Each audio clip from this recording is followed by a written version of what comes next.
चाहे लाख अड़चने हो, तुम अपने ही अनुसार जीना। टूट अनजाने परमात्मा। सुख का अर्थ ही होता है जब तुम्हारे जाने अनजाने परमात्मा करीब होता है। चाहे जानो चाहे ना जानो, सुख जब तुम्हारे भीतर बजता है तो उसका अर्थ हुआ कि परमात्मा तुमसे बहुत करीब आ गया। तुम किसी अनजाने मार्ग से घूमते घूमते परमात्मा के पास पहुंच गए हो। मंदिर करीब है, इसलिए सुख बज रहा है। इस घड़ी को चूकना मत। इस घड़ी में तो जल्दी से खोजना, कहीं किनारे पर ही हाथ के बढ़ाने से ही मंदिर का द्वार मिल जाएगा। लेकिन लोग दुख में याद करते, सुख में भूल जाते। दुख में तुम मंदिर से बहुत दूर पड़ गए हो, अनंत दूरी है। दुख में तो भरोसे नहीं आता कि ईश्वर हो भी सकता है। दुख में कहां भरोसा आ सकता है? दुख में तो ऐसा लगता है संसार में कोई नहीं है। दुख में तो ऐसा लगता है कि ये कोई शैतान चला रहा है संसार को, कोई दुष्ट। दुख में तो ऐसा लगता है कि समाप्त कर लो अपने को। न कोई कृतज्ञता, न कोई धन्यवाद का भाव उठता। दुख में कैसे उठे? लेकिन लोग दुख में मंदिर जाते, मस्जिद जाते, भगवान को याद करते, प्रार्थना करते और सुख में भूल जाते। और मैं तुमसे कहता हूं, सुख में ही घटता है। सुख के क्षण में ही तुम करीब से करीब होते हो। उस समय सरक जाना, उस समय लेट जाना जमीन पर, साष्टांग रख देना सिर भूमि पर, ठंडी गीली लान पर लेट जाना, आंख बंद कर लेना। उस क्षण सोच लेना अपने को कि मिल रहे पृथ्वी के साथ, एक हो रहे पृथ्वी के। सुख का चाहे लाख अड़चने हो, तुम अपने ही अनुसार जीना। टूटना हो तो टूट जाना, मगर झुकना मत। अपने ही ढंग से जीना। मिटना पड़े तो मिट जाना, मगर स्वयं रह के मिटना। अपनी निजता को किसी कीमत पर खोना मत। कोई सौदा मत करना, कोई समझौता मत कर। चाहे लाख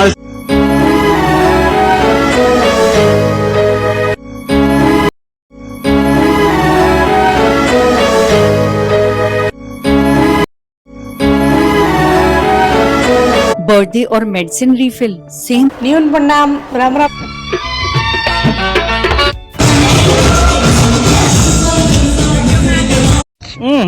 देखे मरी। रात जब पूरी अंधेरी हो जाएगी तो बल्ब अपनी पूरी रोशनी में दिखाई पड़ेगा।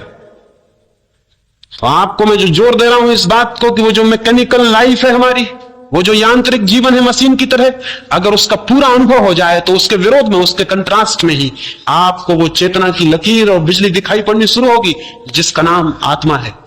उस आत्मा को आपको मानने की जरूरत नहीं है, वो आपको दिखाई पड़नी शुरू हो जाएगी। लेकिन वो दिखाई पड़ सके इसके लिए जरूरी है कि यांत्रिकता का बोध जितना इंटेंस, जितना गहरा होगा, उतना ही आसान है आपको आत्मा का अनुभव। रात मेरी मम्मी रोपने उपने का उसकी अपेक्षाएं अनंत है। जीवन बहुत छोटा है। जिसने भी अपेक्षा बांधी वो दुखी होगा। इस जीवन को एक और ढंग से भी जीने की कला है, अपेक्षा शून्य, बिना कुछ मांगे। जो मिल जाए उसके प्रति धन्यवाद से भरे हुए, कृतज्ञ भाव से। वही आस्तिक की प्रक्रिया है। जो तुम्हें मिला है वो इतना है, मगर तुम उसे देखो तब ना। उसकी अपेक्षाएं अनंत है। जीवन का जो रस है वो वस्तु में और विषय में नहीं है, वो स्वयं तुम में है। और जब तक तुम उसे विषय में देखोगे तब तक तुम गलत मार्ग पर भटकते रहोगे, क्योंकि तुम विषय का पीछा करोगे।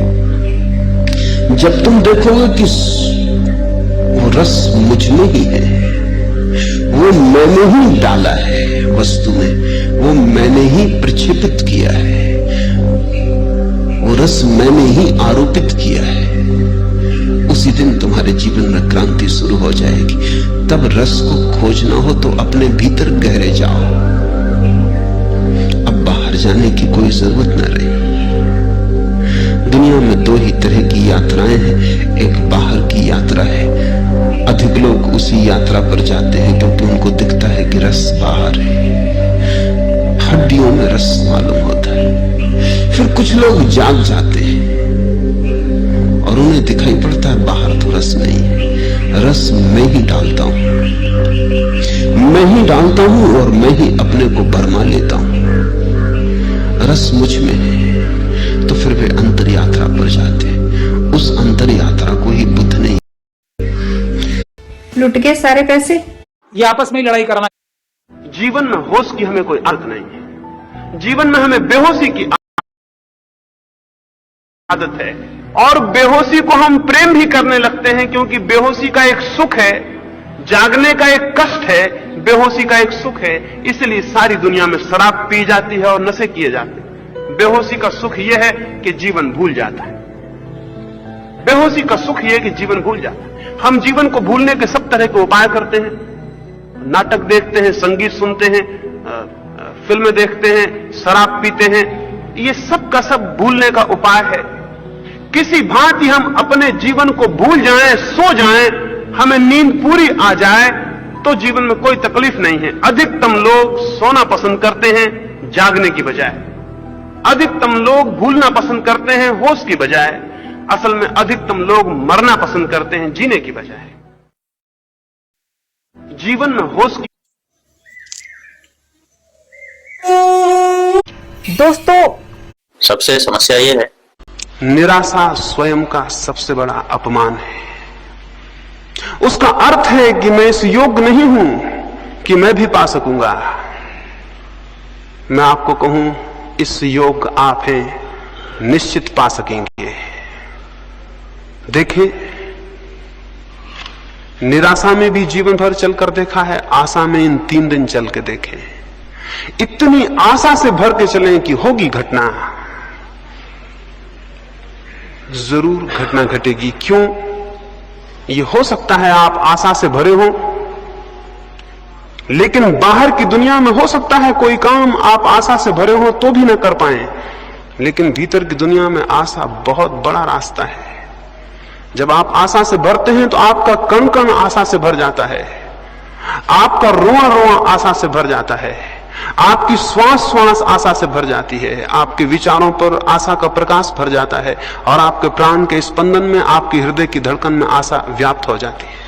आपका पूरा व्यक्तित्व जब आशा से भर जाता है तो भूमिका बनती है कि आप कुछ कर सकेंगे। और निराशा का भी व्यक्तित्व होता है, कण कण रो रहा है, उदास है, थका है, डूबा हुआ है, कोई प्राण नहीं है, सब जिससे कि आदमी जिंदा नाम मात्र को हो और मरा हुआ है। ऐसा आदमी किसी प्रयास पर निकलेगा, किसी अभियान पर, तो क्या पा सकेगा? और आत्मिक जीवन का अभियान सबसे बड़ा अभियान है। इससे बड़ी कोई चोटी नहीं है जिसको कोई मनुष्य कभी चढ़ा हो। इससे बड़ी कोई गहराई नहीं है समुद्रों की जिसमें मनुष्य ने कभी डुबकी लगाई हो।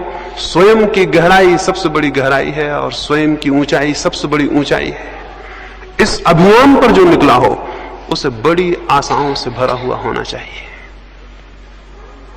तो मैं आपको कहूंगा, 3 दिन आशा की एक भाव स्थिति को कायम रखें। आज रात ही जब सोएं तो बहुत आशा से भरे हुए सोएं, और ये विश्वास लेकर सोएं कि कल सुबह जब आप उठेंगे तो कुछ होगा, कुछ हो सकेगा, कुछ किया जा सकेगा। दूसरी बात मैंने कही, आशा का एक दृष्टिकोण। आशा के इस दृष्टिकोण के साथ ही ये भी आपको स्मरण दिला दूं, इन पीछे कुछ वर्षों के अनुभव से इस नतीजे पर पहुंचा हूं कि हमारी निराशा इतनी गहरी है कि जब हमें कुछ मिलना भी शुरू होता है तो निराशा के कारण दिखाई नहीं पड़ता। अभी मेरे पास एक व्यक्ति आते थे, वो अपनी पत्नी को मेरे पास लाए। उन्होंने पहले दिन जब वो आए थे तो मुझे कहा कि मेरी पत्नी को नींद नहीं आती, बिल्कुल नींद नहीं आती बिना दवा के, और दवा से भी 3-4 घंटे से ज्यादा नींद नहीं आती। और मेरी पत्नी भयभीत है, अनजाने भय उसे परेशान किए रहते हैं। घर के बाहर निकलती ही तो डरती है, घर के भीतर होती तो डरती है कि मकान ना गिर जाए। अगर पास में कोई ना हो तो घबराती है कि अकेले में कहीं मृत्यु ना हो जाए, इसलिए पास में कोई होना ही चाहिए। रात को सब दवाइयां अपने पास में रख के सोती है कि बीच रात में कोई खतरा ना हो जाए। वो मुझे अपनी पत्नी की ये भय की और निराशा की हालत बताए। मैंने उनको कहा कि ध्यान का ये छोटा सा प्रयोग शुरू करिए, लाभ होगा। उन्होंने प्रयोग शुरू किया। 7 दिन बाद वो मुझे मिले। मैंने उनसे पूछा क्या हुआ, कैसा है? वो बोले अभी कुछ खास नहीं हुआ, बस नींद भर आने लगी है। उन्होंने मुझसे कहा अभी कुछ खास नहीं हुआ, बस नींद भर आने लगी है। 7 दिन बाद वो मुझे फिर मिले। मैंने उनसे पूछा क्या हुआ? बोले अभी कुछ खास नहीं हुआ, थोड़ा सा भय दूर हो गया है। वो 7 दिन बाद मुझे फिर मिले, मैंने उनसे पूछा कुछ हुआ? वो बोले अभी कुछ विशेष तो नहीं हुआ, ये थोड़ी नींद आ जाती है, भय कम हो गया, दवाइयां मवाइयां अपने पास नहीं रखती, और कुछ खास नहीं हुआ। इसको मैं निराशा की दृष्टि कहता हूं। और ऐसे आदमी को कुछ हो भी जाए तो उसे पता नहीं चलेगा। ये दृष्टि तो बुनियाद से गलत है। इसका तो मतलब है इस आदमी को कुछ हो नहीं सकता, अगर हो भी जाए तो भी उसे कभी पता नहीं चलेगा कि कुछ हुआ।